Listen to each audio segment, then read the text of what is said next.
بسم الله الرحمن الرحيم. لما قامت ثورة تونس بدأت بعض الناس تتوجس كده من إن الثورة التونسية دي تنتقل إلى مصر، فخرج إعلام مبارك: لا، مصر ليست تونس، مصر ليست تونس، مصر. لحد طبعا ما إيه أبو علاء راح في الكازوزة، في حين إن هو لو يعني الناس دول ضروه على فكرة. ساعات الإعلام بيغرق، ساعات اللي بيأيدوك دول بيغرقوك. لازم الحاكم بيكون مش ذكي. يعني انا بص، انت ممكن تكون ديكتاتور وابن 60 في 70، بس عيب تكون غبي. لو انت غبي ما تبقاش ديكتاتور. اقول لا، انا مش هلعب اللعبه الديكتاتور دي. لازم تكون ديكتاتور ذكي عشان تعرف تلعبها صح. فمبارك غبي، اما قالوا له مصر ليست تونس صدقهم وقال لك ولا خلوهم يتسلوا ولا حاجه. لا، المفروض كان خد. الملك عبد الله في السعوديه كان ذكي، خد شويه قرارات، يعني دلق على الشعب الفلوسي، على الشعب السعودي يجي 100 مليار كده. اعفاء الديون من البنوك، اعطاء الشباب فلل، صرف 50,000 ريال لكل خريج، مش عارف ايه، رفع الرواتب بنسبة مش عارف كام في المية، حاجات كده. يعني شهيص الشعب السعودي.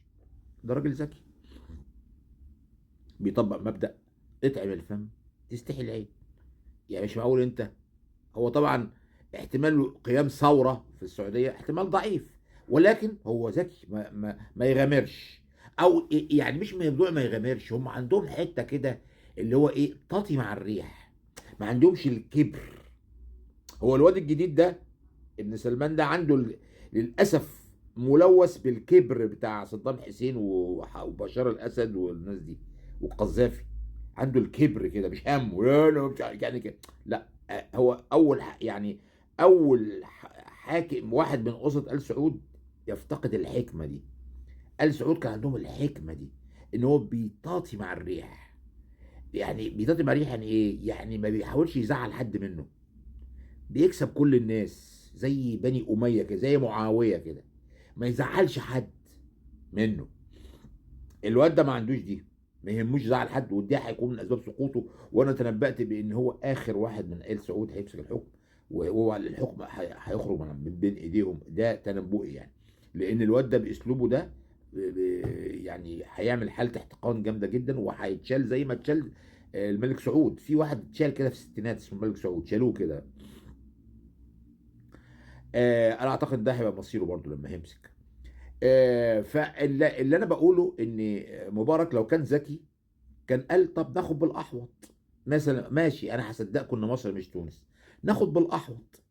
يبعت للمعارضه، ويبعت لبتاع الاخوان وبتوع اللي مش عارف ايه الوفديين وبتوع الناصريين وبتوع مش عارف ايه، ويقول لهم ايه طلبات لازم نتكلم ونعمل، واحنا ممكن البرلمان ده انتخاباته دي نعيدها، ده مش عاجباكم، وانا اصدرت تعليماتي باعاده الانتخابات، واحنا عايزين دي بلدنا، واحنا اي قلاقل هتكون مش في صالحنا كلنا، وانا مش عايز ازعلكم، ونعمل كذا ويشيل ابنه خالص من الصوره. واصدرت اوامري، يعني جيت في الاخر وعينت عمر سليمان. ده كانوا ناقص يبوسوا رجليك ويقول لك عين عمر سليمان. اقسم بالله كان ناقص نبوس رجليه.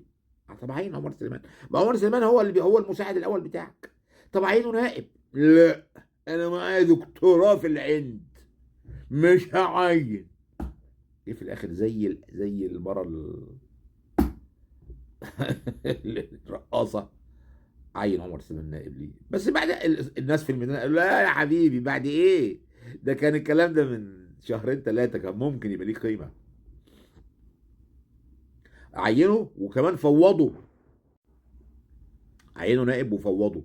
الناس قال خلاص الفرصه راحت منك.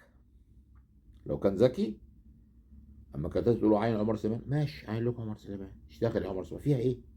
ما انت كبرت ومش قادر، وباين عليك العجز، وعيان، ودنك بتوجعك ورجلك بتوجعك، كل شويه تروح المانيا تتعالج، وعندك فوق ال 80، خلاص كفايه كده. ايه بقى؟ عين عمر سليمان يا سيدي. اقعد انت رئيس فخري ماشي، وعين عمر سليمان. فيها حاجه؟ لا، مصمم على ابنه. طيب، دلوقتي بقى بتتكرر نفس الحكايه، بس نفس الاعلاميين دول بيقولوا ايه؟ لا، مصر مش سوريا. هم نفسهم بتوع مصر مش تونس. رجعوا تاني يقول لك مصر مش سوريا. مين؟ ليه مصر مش سوريا؟ ليه مصر مش سوريا؟ ليه مصر مش سوريا؟ فهموني. هو بشار الاسد ده اتشال ازاي؟ ايه اللي حصل؟ ما اتشالش عسكريا. ما اتشالش عسكريا، ده كان عنده جيش كان يقدر يقاوم الجماعه دول. لو جيشه دوت جيشه قرر يسيبه خلاص. جيشه مخترق، جيشه كله مخترق. لكن لان الايرانيين والروس حسوا ان هو يعني فاشل، وضرره اكتر من نفعه. ضرره اكتر من نفعه. وايران حست ان الشعوب العربيه بتكرهها بسبب دورها في سوريا. وحزب الله فقد شعبيته في العالم العربي بسبب اللي عمله في سوريا. يعني ايران دوله ثوريه، دوله قامت فيها ثوره على الظلم بتاع الشاه. تشاركوا انتوا في دعم ديكتاتور ضد شعبه؟ وانت يا حزب الله انت حركه مقاومه، ايه اللي خرجك من لبنان؟ ايه اللي خرجك من لبنان؟ ده تشرشل في الحرب العالميه الثانيه كان باعت جيش لفرنسا لدعم فرنسا في حته اسمها دنكرك. وبعدين لما لقى هتلر هزم فرنسا ودخل خلاص باريس، انسحب بالجيش بتاعه وساب فرنسا لمصيرها. رجع في دنكرك. ودي يقول لك لا، انا اامن انجلترا، بلدي الاولويات. انت في لبنان دي ملعبك. سيب الاخرين، مش هتقدر تعمل لهم حاجه. مش هتقدر تعمل لهم حاجه. وانت هتخسر لبنان وهتخسر، خسرت في كل حته. انت دلوقتي لما كنتش دخلت مع حافظ الاسد يا سيدي ايده سياسيا ماشي، لكن ما تحاربش الشعب السوري. ليه؟ دي خطيئه، دي خطيئه. ما تحاربش الشعب السوري. لما كانت مصر عامله وحده مع سوريا وحصل انقلاب هناك، كان في جيش مصري هناك. قالوا لعبد الناصر قاوم الانقلاب ده. قال لهم لا يمكن، لا يمكن جندي مصري يحارب الشعب السوري او يحارب الجيش السوري. سحب قواته من سوريا خلاص. دي حاجات لا تنسى مع الزمن. لما جت في حرب تحرير الكويت وصدام انهزم وكان الجيش المصري هناك، امريكا قالت للجيش المصري خش بقى، خش انت العراق. مبارك قال لهم لا يمكن، لا يمكن اضرب طلقه جوه العراق ولا اعدي حدود العراق. دي هتتكتب في التاريخ ان المصريين قتلوا العراقيين. لا. ففي حزب الله غلط غلطه كبيره جدا ومشي ورا الايرانيين. الايرانيين دول اغبياء من زمان، من ايام الاغريق يعني. امه غبيه يعني. هو الايرانيين دول امه غبيه للاسف الشديد يعني. ف بيقولوا دلوقتي لابو محمود ما تخافش مصر مش سوريا. مين قال لك؟ اللي سابوا بشار يغرق ممكن يسيبوك تغرق. ممكن جيشك نفسه يسيبك تغرق. ممكن تجي لك من الناس اللي حواليك. يعني اللي سابوا بشار مين؟ روسيا وايران، حزب الله والناس اللي كانوا داعمينه. ممكن انت الناس اللي هنا داعمينك يسيبوك. يقول لك انت فاشل، مغلي الاسعار ومغلي الناس، وممكن تعمل لنا ثوره تانية. ممكن اصلا بتوع الخليج نفسهم هم اللي يسيبوك. يقول لك انا عمال يديك مليارات مليارات مليارات مليارات ومش شايفين حاجه، والشعب عمال يعيط من الجوع. انت فاشل. ممكن تتفقوا مع الجيش هاتوا لنا واحد تاني. ده فاشل. ممكن تطير في ثانيه.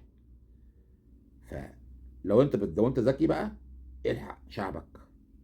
الحق شعبك. صالح شعبك. رجع شويه كم المليارات اللي سرقوها الحراميه، الجنرالات الحراميه دول. وافرض ضرايب على ساويرس وعلى ابو العينين وعلى الناس دي. افرض 50% عليهم ضرايب. واكل الشعب. البيضه ب 7 جنيه. مش ممكن. الطفل، انا عندي عيال اكلهم بيض ازاي؟ هتقول لي ايه يعني لا، هيجي لهم سوء تغذيه. مش عارفوا يحاربوا، يكبروا مش عارفوا يحاربوا انت بتدمر مصر يعني؟ انت بتدمر الشعب يبقى عنده سوء تغذيه وانيميا. هيحارب ازاي؟ هيبقوا اذكياء ازاي ومخترعين ومفكرين؟ ده البيض ده انا بيعه للاطفال مجانا في المدارس. ده انا اعمل وجبات فيها بيض مسلوق مجانا للاطفال في المدارس. بيض وعجوه وبلح وغذاء، لان الاطفال دول استثمار في المستقبل، عشان يطلعوا عباقره ويطلعوا علماء ويطلعوا طيارين ويطلعوا ضباط ويطلعوا قضاه. الحق نفسك يا ابو محمود. الحق نفسك يا ابو